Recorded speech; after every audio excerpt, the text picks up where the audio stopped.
So.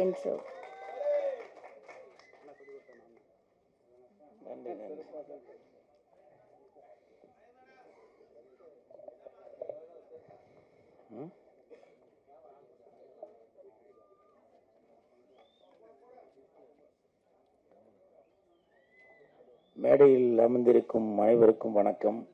பத்திரிகை நண்பர்கள், ஊடக நண்பர்கள், இணையதள நண்பர்கள் அனைவருக்கும் வணக்கம். மேடையில் பேசி கைத்தட்டல் வாங்குற அளவுக்கு நான் பெரிய பேச்சாளர் இல்லை, அதனால் தயவு செஞ்சு நீங்களே இருக்கிற கைத்தட்டு. இந்த கைத்தட்டல்கள் அனைத்தும் மக்கள் தொடர்பாளன் வின்ஸ்டார் விஜய் அவர்களுக்கு போய் சேரும். இன்னைக்கு முப்பெரும் விழா அப்படின்னு சொல்லியிருந்தாங்க. அந்த முப்பெரும் விழா முப்பெருக்கு அதுக்கு மேலே எப்படி சொல்ல, நப்பெரு அப்பெரு அப்படி எதுவும் சொல்லுவாங்களா என்னன்னு தெரியல. பட் அப்படி சொல்லியிருந்தாக்க அது பேரரசர், கருணாகரன் சார், இப்படி பல விஐபிங்க முன்னாடி நான் பேசுகிறதுக்கு ரொம்ப கொடுத்து வச்சுக்கணும். தயாரிப்பாளர் கருணாகரன் சார் இந்த படத்தில் நடிச்சிருப்பாங்க போல் நான் பார்த்தேன். ஆனால் அதுக்கு முன்னாடி எனக்கு அவர் முகம் வந்து எனக்கு நல்லா பரிச்சயம் ஆயிடுச்சு. எப்படின்னாக்கா அவர் கூட ஒருத்தர் யாரையா கூட்டிகிட்டு வந்துருப்பார். அவர் ஃபுல்லாக கூல்ட்ரிங்க்ஸ் வச்சுருக்காரு, பொண்ணுங்களா பார்த்து கொடுத்துன்னு வந்தார். நானே போய் வாலண்டியாக வேறு பேச்சு வேறு கொடுத்தேன். அப்போ கூட கூல்ட்ரிங்க்ஸ் குடிக்கிறீங்களா தம்பின்னு கேட்கல, கூல்ட்ரிங்க்ஸ் கடை தான் வச்சுருக்கீங்களா அப்படி சார். ஒரே கூல்ட்ரிங்க்ஸாக இருந்துச்சு. கூல் சுரேஷ்க்கு கூல்ட்ரிங்க்ஸ் கொடுக்கல. என்னால் நன்றி கருணாகரன் சார். ஆர்கே ரமேஷ் எங்கே பார்த்தாலும் என்னை அன்போட அழைப்பவர், அவர் வாழ்த்த வந்ததில் ரொம்ப சந்தோஷம். அப்புறம் பாரதி மோகன் சார், ரயிலுக்கு நேரமாச்சு தானே சார், ரயிலுக்கு நேரமாச்சு அந்த படத்தோட இயக்குனர். ஆனால் இன்னைக்கு எதுவும் எனக்கு நேரம் எதுவும் ஆகலை அப்படின்னு சொல்லி உட்காந்து, சார் நீங்கள் முன்னாடி வாங்க சார், முன்னாடி வாங்க சார், வாங்க சார். ஏன்னா எந்த ஒரு நடிகருமே இயக்குனர் இல்லாமல் முன்னுக்கு வரவே முடியாது. வாங்க சார் உட்காருங்க. இப்போ சமீபத்தில் காளிங்கன்னு ஒரு படம் கூட இயக்கியிருந்தார். வாழ்த்துக்கள் சார். அப்புறம் இந்த இனிய மேடையில் சில இடத்துல என்னை மேடை கூப்பிடாமல் கூட விட்டாங்க. டக்குன்னு பிஆர்ஓ கார்த்தி போய் நான் கூல் சுரேஷனை கூப்பிடல அப்படின்னு சொல்லி ஒரு இன்ஃபார்ம் பண்ணிட்டு இருந்தார். அவருக்கு என் மனமார்ந்த நன்றி. அப்புறம் பிஆர்ஓ ராமஜெயம், அவருக்கும் என் மனமார்ந்த நன்றி. இப்போ நான் என்னை கூப்பிட்றதுக்கு முன்னாடி கூட ஏதோ ஒரு என்ட்ரி ஒன்று சொன்னீங்க. என்ன சார் சொன்னீங்க sir? PRO sir, Ramajayam sir வேணாமா, என்ன சொல்லி கூப்பிட சொன்னீங்களா? ஸோ அவருக்கும் என் மனமார்ந்த நன்றி. பொதுவாகவே சொல்லுவாங்க, ஊக்குவிப்பவர் ஊக்குவித்தால் ஊக்குவிப்பனும் தேக்குவிப்பான் அப்படின்னு. ஆனால் இவர் வந்து சோகா வித்திருக்காரு சார். இங்கே வாங்க சார். இல்லை விரும்புகிறேன் உன்னை விரும்புகிறேன் அப்படின்னு சாங் நல்லா அருமையாக இருந்துச்சு. சூப்பர். உண்மையிலேயே யார் வேணால் என்ன வேணால் இது வேணால் சொல்லலாம். ஆனால் ஒரு படத்தில் நடித்து அந்த படத்தை வெளியே கொண்டு வர்றதுக்கு அவ்வளோ கஷ்டம். அது சின்ன படமாக இருந்தாலும் சரி, பெரிய படமாக இருந்தாலும் சரி, உங்களுடைய கஷ்டம் என்னன்றது நான் வந்து பக்கத்துலேருந்து பார்த்துட்ருக்கேன். மனமார்ந்த வாழ்த்துக்கள். சரிங்களா? இதுக்கு கை தட்டாதீங்கப்பா, அப்படியே வெயிட் பண்ணிகிட்ருக்கேன். இல்லை உண்மைதான். நான் அது சொல்லலான்னு நினச்சேன், நீங்களே சொல்லிட்டீங்க. நான் அந்த சாங் பார்க்கும்போது தெரிஞ்சுது, அவர் டான்ஸ் ஆடும்போது ஒரு 10 தனுஷ் அதுக்கான அறிகுறி இருந்துச்சு. அந்த பொண்ணு கூட வந்து அப்படி மடியில் படுத்து இப்படி ஆடும்போது ஒரு 10 சிம்பு அதுக்கான ஒரு அறிகுறிகள் இருந்துச்சு. அதே மாதிரி ஒரு ரொமான்ஸ் பண்ணும்போது ஒரு 10 சிவகார்த்திகேயன் அதுக்கான ஒரு அறிகுறி இருந்துச்சு. நீங்கள் வேணால் பாருங்கள், இன்னும் ஒரு வருஷத்தில் இந்த மக்கள் தொடர்பாளன் வின்ஸ்டார் விஜய் அவர்கள் மிகப்பெரிய இடத்துக்கு வருவார். இந்த வின்ஸ்டார் விஜய் இன்னும் ஒரு வருஷத்தில் தளபதி விஜய் அப்படின்னு சொல்கிற அளவுக்கு அடுத்த கட்டத்துக்கு போவீங்க. வாழ்த்துக்கள். உடனே கட்சி ஆரம்பிச்சிருன்னு சொல்லுவீங்களா? அரசியல் ஒரு சாக்கடை, நான் விட மாட்டேன். அது என்னப்பா இவ்வளோ ரகசியமாக வந்து சொல்லிட்டு போறீங்க? இவருக்கு வந்து இளந்தென்றல் விஜய் அப்படின்னு ஒரு பட்டம் கொடுக்கலான்னு தான் நினச்சேன். ஆனால் இளந்தென்றல் அப்படின்ற பட்டம் ஏற்கனவே ஒருத்தர் கொடுத்துருக்காங்க. அது நிறையா பேருக்கு தெரியாது.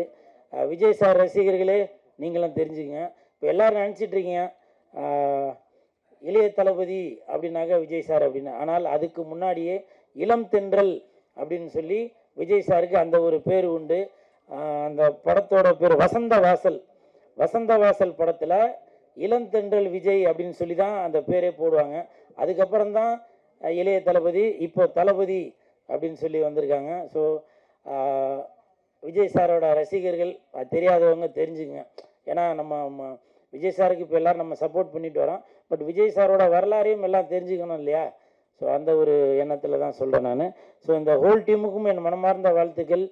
பாக்கியம் சினிமாஸ், இந்த பாக்கியம் சினிமாஸில் 14ஆம் ஆண்டு விழா, இந்த நிகழ்ச்சியில் கலந்துக்கிறதுல ரொம்ப சந்தோஷம்.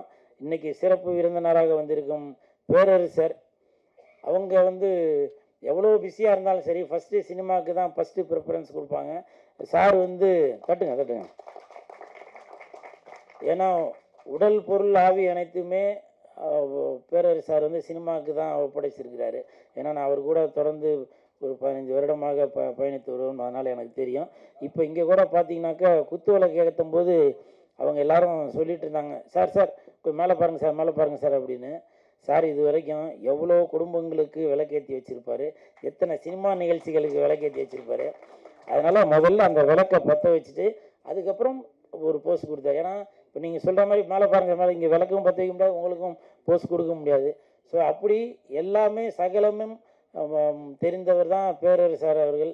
அதனால் அவருக்கு நம்ம சொல்லி தெரிய வைக்கணும் அப்படின்றதில்ல. அப்புறம் இன்னொரு பேரரசு சார்ன்றதுனால சொல்லலாமான்னு தெரியல, ஒரு மன வருத்தம். சமீபத்தில் சார் பேசும்போது சார் சீக்கிரம் பேசுங்க அப்படின்னு.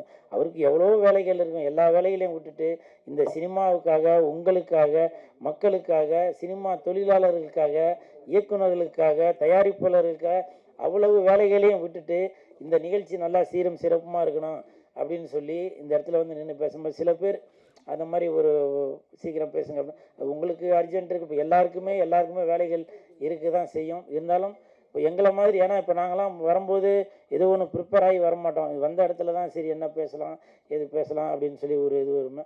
அதனால் சாரோட சார்பாக நான் இந்த ஒரு சின்ன ஒரு வேண்டுகோளாக வைத்துக் கொள்கிறேன். இந்த பாக்கியம் சினிமாஸ் இந்த நிகழ்ச்சி இன்றைக்கி நான் வந்ததுக்கு காரணமே சாரை வாழ்த்துறதுக்காக வந்தனோ, அதையும் தாண்டி பரமசிவன் பாத்திமா அந்த படத்தில் நான் நடித்ததுக்காக சிறந்த நடிகர் அப்படின்னு சொல்லி எனக்கு ஒரு விருது தராங்க. ஸோ இந்த பெருமைகள் அனைத்தும் இசக்கி கார்வண்ணன், இயக்குனர், தயாரிப்பாளர், நடிகர் அவர்களுக்கு தான் அந்த பெருமைகள் அனைத்தும் போய் சேரும். மேனேஜர் முருகேசன் சார் அவர்களுக்கு தான் போய் சேரும். ஏன்னாக்கா இந்த படத்தில் இப்படி ஒரு கேரக்டர் இருக்குது அப்படின்னோன்னா டைரக்டருக்கு டக்குன்னு நான் ஒரு ஞாபகத்துக்கு வந்திருக்கேன், மேனேஜர் முருகேசன் சாருக்கு நான் ஒரு ஞாபகத்துக்கு வந்திருக்கேன். என்னை கூப்பிட்டு இது வரைக்கும் நான் நடிக்காத கதாபாத்திரம், எனக்கு சோலோவாக சாங்கு, ஒரு காதலி, ஒரு ஃபைட்டு, இப்படி எல்லாமே ஒரு ஆப்டான ஒரு கேரக்டர் கொடுத்து அன்றைக்கி நடிக்கும்போதே சொன்னாங்க, சார் இந்த படத்தில் பரமசிவன் பாத்திமா படத்தில் நீங்கள் தான் செகண்ட் ஹீரோ அப்படின்னு சொன்னாங்க. அவர் சொன்னது உண்மையாக பழித்து விட்டது. இன்னைக்கு இந்த பிரசாத் லேபில் பாக்கியம் சினிமா சார்பாக பரமசிவன் பாத்திமா படத்தில் சிறந்த நடிகர் கூல் சுரேஷ் அப்படின்னு சொல்லி பட்டம் வாங்குறது, ஒரு அவார்டு வாங்குறது, பேரரசு சார் கையில் வாங்குறது, இது எனக்கு மிகப்பெரிய சந்தோஷம். எதுக்காக பேரரசு சார்னு அழுத்தி சொல்கிறேன்னா, பேரரசு சார் இப்போ சமீபத்தில் அதாவது திருப்பாச்சி, அதுக்கப்புறம் விஜய் சாருக்கு ஒரு ஆக்ஷன் அப்படின்னு சொல்லி ஒரு ரேஞ்சுக்கு போனார். அதுக்கப்புறம் திருப்பதி, இப்படி பல முன்னணி நடிகர்களை வைத்து இயக்கிய ஒரு பெரிய இயக்குனர். அவர்கள் கையால் நான் அவார்டு வாங்குகிறேன் அப்படின்றப்ப எனக்கு மிகப்பெரிய சந்தோஷம். இந்த பெருமைகள் அனைத்தும் வின்ஸ்டார் விஜய் அவர்களுக்கு போய் சேரும். மனமார்ந்த என் நன்றியை தெரிவித்துக் கொள்கிறேன். இன்னும் பல விருதுகள் உங்கள் கையால் இருந்து நான் வாங்கணும். அதுக்கு நீங்கள் பொதுமக்கள், ரசிகர்கள், பத்திரிகையாளர்கள் எல்லாருமே சப்போர்ட் பண்ணணும்னு மனதார கேட்டுக்கொள்கிறேன். நன்றி. தங்கச்சி அக்கா அவங்களுக்கு, ஜெயா, ஸ்ரீலங்கா ஜெயா அவர்களுக்கு என் மனமார்ந்த நன்றி. அப்புறம் இப்போ தமிழ் தாய் வாழ்த்து பாடும்போது எனக்கு இது புதுசாக இருந்துச்சு. தமிழ் தாய் வாழ்த்து பாடும்போது ஒரு குறிப்பிட்ட அளவு தான் பாடுவோம். ஆனால் அந்த தங்கச்சி கொஞ்சம் அந்த இதெல்லாம் சேர்த்து பாடினீங்க, அது எனக்கு விவரம் தெரியல. உடனே நான் பேரரசு சார்கிட்ட தான் கேட்டேன், கைத்தட்டல் கொடுங்க. ஏன்னா தமிழ் பாட புத்தகத்திலே அது பாதி தான் இருக்குது, அது போக போக அப்படியே சுருக்கிட்டாங்க. அதை பற்றி கொஞ்சம் விவரமாக பேரரசு சார் சொல்லும்போது தெரிஞ்சுது. ஏன்னா நான் பக்கத்தில் உட்காந்து கேட்டுக்கிட்டேன், அது எனக்கு புரிஞ்சுது. இருந்தாலும் உங்கள் எல்லாருக்குமே தெரியணும், அது யார் சொன்னாக்க அவங்களுக்கு போய் தெரியுமோ புரியுமோ அவங்க சொன்னாதான் சரியா இருக்கும். அதனால அந்த தமிழ் தாய் வாழ்த்து அதோட விரிவாக்கத்தை வந்து பேரரசு சார் பேசும்போது எனக்கு மட்டும் இல்லை, இது வீடியோ மூலமாக இப்படி ஒரு நிகழ்வு இருக்கா அப்படின்னு சொல்லி தமிழ் ஆர்வலர்கள், உணர்வு உள்ளவர்கள், தமிழர்கள், இந்தியர்கள் எல்லாருமே அதை தெரிஞ்சுக்கணும். அதனால் பேரரசு சார் வந்து பேசும்போது அந்த தமிழ் வாழ்த்துக்கு அதை பற்றி கொஞ்சம் விரிவாக்கத்தை கொஞ்சம் சொல்லணும்னு தாழ்மையோடு கேட்டுக்கொண்டு, இந்த முப்பெரும் விழா இன்னும் பெரிய பெரிய நிகழ்ச்சிகளை வந்து அடைஞ்சிக்கிட்டே இருக்கணும் அப்படின்னு சொல்லி வாழ்த்தி விடைபெறுகிறேன். நன்றி, வணக்கம், வணக்கம், வணக்கம்.